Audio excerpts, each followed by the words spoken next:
they love us so much. They know we mean well for them, but they find it a bit difficult sometimes because when they get to school, their white mates are telling them what happened at home, and they are worried that, okay, our one is a bit different. But then, thank God, because they have other mates in school that are about the same as them, so they find it as jokes and they just laugh about it. But they know that we mean well for them. Amen. So I'm going to be calling out Rachel, Gabriel, and Nehemiah. They're in the hall. Please come out. Can you give me a bit of peace? Yes, that's what I want. So, the first joke that I'm going to tell you is a personal experience. So, this is a personal experience for me. Your parents will talk to you in a lot of proverbs and metaphors. For example, when I was 12, I spent half a day trying to figure out what my dad meant when he said, "When I talk to you, I advise you, do I talk with water in my mouth?"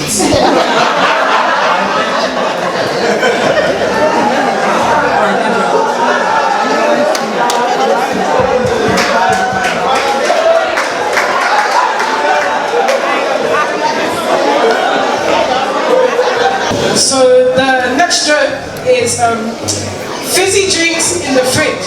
Either your parents were in a really good mood, or there are visitors coming over.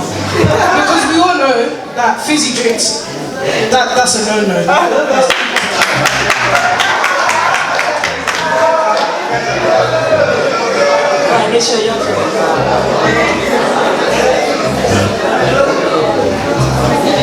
So, sleepovers at friends' house are mythical tales, or basically only happen when your parents have known the family's family since the beginning of time.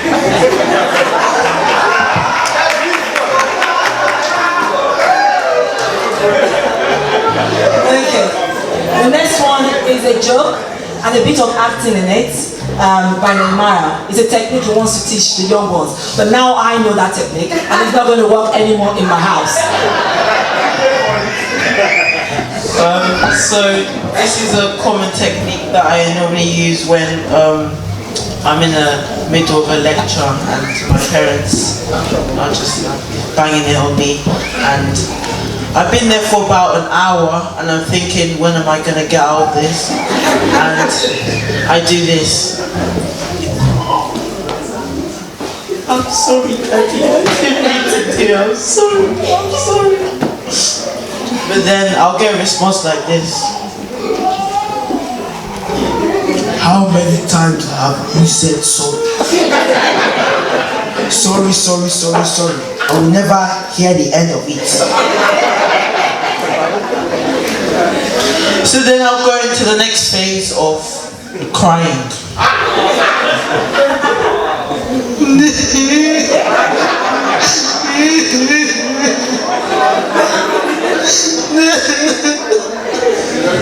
Why are you crying now? Did I touch you? Did I beat you? Why are you crying? Then I'll get into the next phase. I have to go deeper now and pretend that I'm gonna die.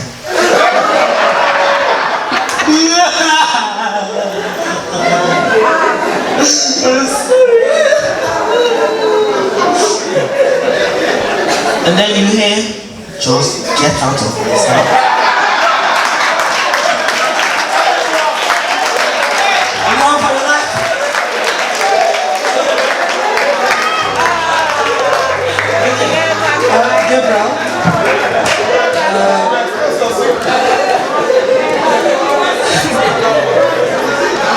So you're going to be doing, so when something goes wrong in the house, you know, I normally take it. So Gabriel is going to tell us what happened when he was washing the dishes at home.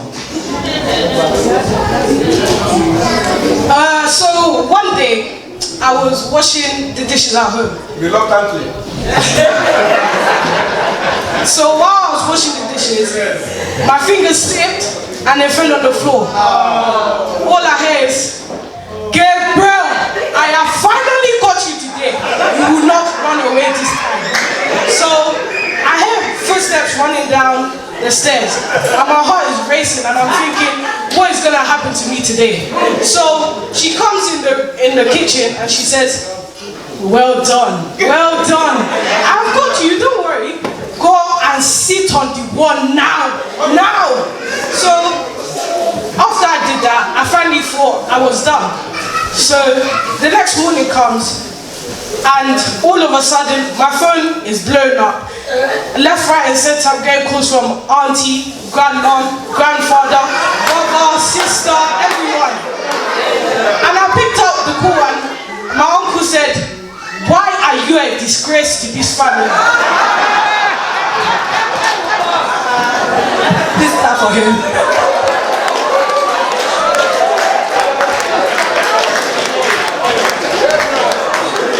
Okay, Rachel, do you want to talk to us about African parents? They're never wrong. They're never wrong. So now the car key is missing. So, picture it. One day, let's say that me and my mom, we were out shopping. We came home. We were in the car, so we came home. So we went into the house, and then my mom was like, where are my keys? Where are my keys? Rachel, go look into the car. Go look into the car. Maybe it's there. I'm like, okay. So I go into the car. I'm looking for the keys. Where are the keys? And you know, kids, when you're panicking to find the thing your mom or your dad is asking you for, I'm panicking at this point. Okay, where are the keys? Where are the keys? Where are the keys? I'm like, Mom, the keys aren't in the car. And then she's like, didn't I give it to you? Didn't I give it to you? What do you mean? You have lost my keys. You have lost. Go into that car right now. If you don't buy my keys in 10 seconds, you'll see what I'll do to you. So I'm looking into the car. I'm looking into the car, looking, and then I'm like, Mom, it's not here. It's not here. I tell her, why don't you go search in your bag? She's like, do you think I don't know where my keys are? Excuse me. Okay. She goes into her bag. She pulls out the key. I'm like, the key's there, Ma. Key's there. She's like, and so? I'm like, do you have, stepping back, I'm like, do you have anything to say? You know, your keys, they're there. I didn't have it. They're there. She was like, excuse me, if I had, go on, put rice. Go on, put rice on me. Well done.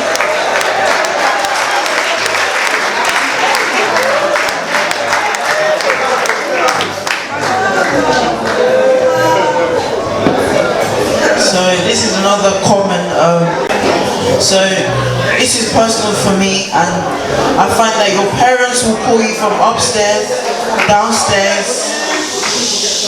Okay, so this is one common joke that happens a lot in African homes. So your parents will call you from upstairs or downstairs or outside, for example, to hand them something that is literally 10 centimeters away from them.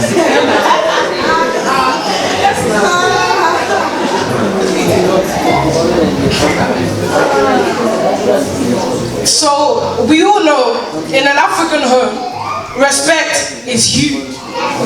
Your friends better greet your parents first when they see them, or that friendship is pretty much over.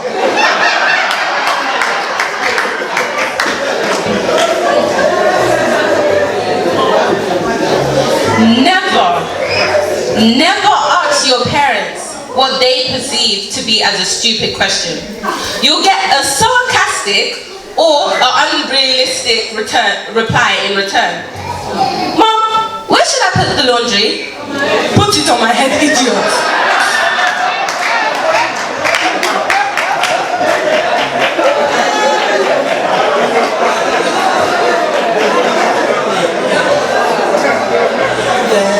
A lot of us will say that. We know that. Okay. Yes, we learn from our parents. Okay. Naima, tell us about taking off your glasses when you get in trouble. So, this only applies with people that wear glasses, but you all know that when you're in trouble and you're also in a lecture, and your parents don't want your glasses to get broken, so they politely say, Put your glasses on the table. because the thing they're about to do will not sustain your glasses. So, if you didn't hear that, they will repeat again. Take off those your glasses. Put it on the table. Because you then find that you need to do something to get out of that situation, because whenever they say that, then they mean business. So use the technique that I taught you, and then they say, Just get out of my sight.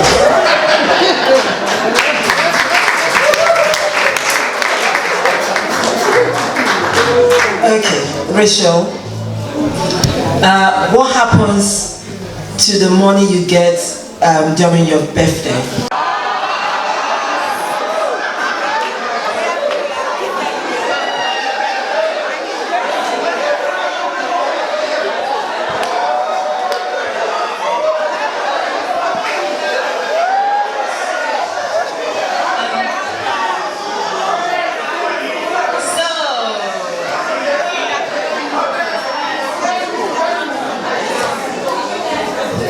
November 2013. 10 years old. 10. Okay. So, we had a mini party in my house here. And there was uncles and aunties. And there was this one uncle who gave me 80 pounds. Wow. 80 pounds. So, I had nowhere to put it. So, I was like, my mom was like, oh, I'll keep it for you. I'll keep it for you. I was like, okay, yeah. Yeah, I was like, okay, she's gonna keep it for me. For me. Okay.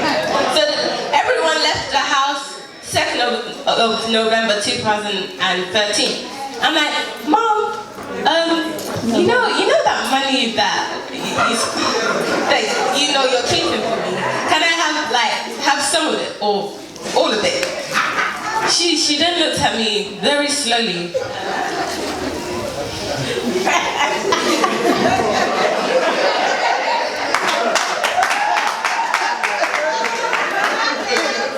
What are you talking about?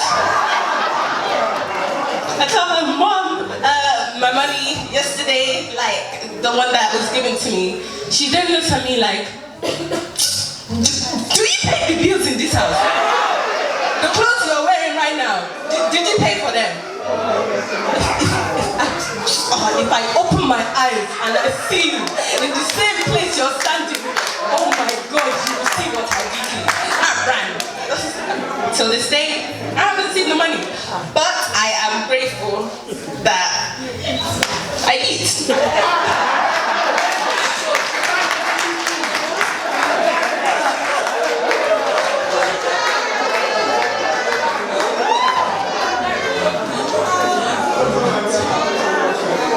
Okay, Gabriel, your turn. What happened when you had a difficult conversation with your parents and then you came out of the room, suddenly the door slammed? You didn't intend for that to happen, but it happened.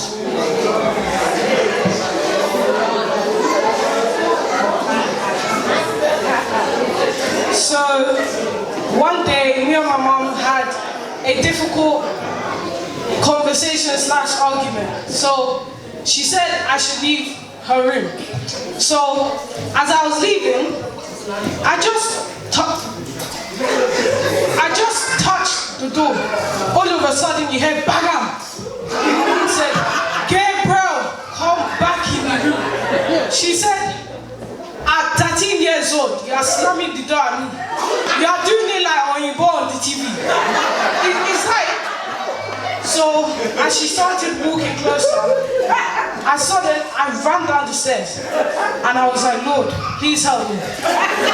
All of a sudden you hear knock on the door. yeah, it was my uncle. So my mom said, go and open the door. Who is it? So I opened the door. All of a sudden, she switched into good mom again. And my uncle was like, how is the family? How is everyone? My mom replied, oh, they're all doing fine. Then my uncle said to me, are you okay? And I said, yes, I'm okay. Can I just go now? And he said, you can leave. That's why they money. Otherwise, they won't be in church today. Okay, Neymar, tell us quickly about bad reports. Bad reports from school, white parents, black parents. So, this is a white parent's home when their son John got a bad report. John, this isn't a very good report. You've been a very naughty boy. Go to your room now. No Xbox for 1 hour and no TV. They get it so light, honestly, they don't even understand. So in a black person's home, an African home, you come back with your report and your mum says, yeah?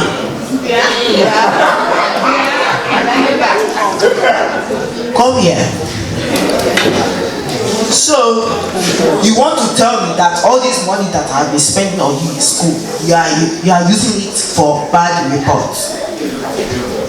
Okay, no problem.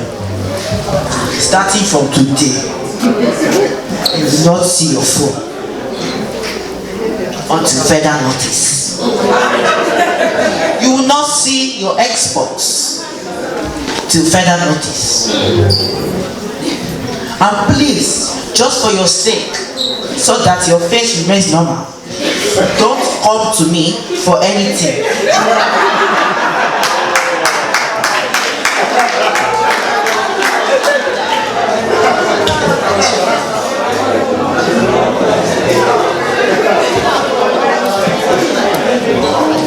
So here's another joke. Everyone who is older than you is your auntie or your uncle. Calling them by their first name is basically a crime against humanity. Yeah.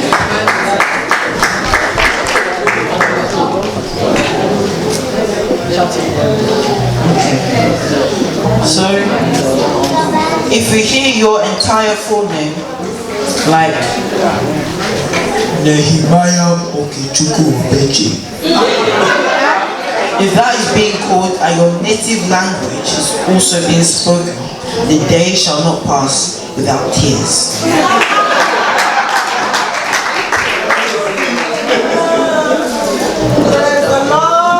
Unfortunately, we don't have enough time, so we're going to round up here. Please, can you clap for the children one more time?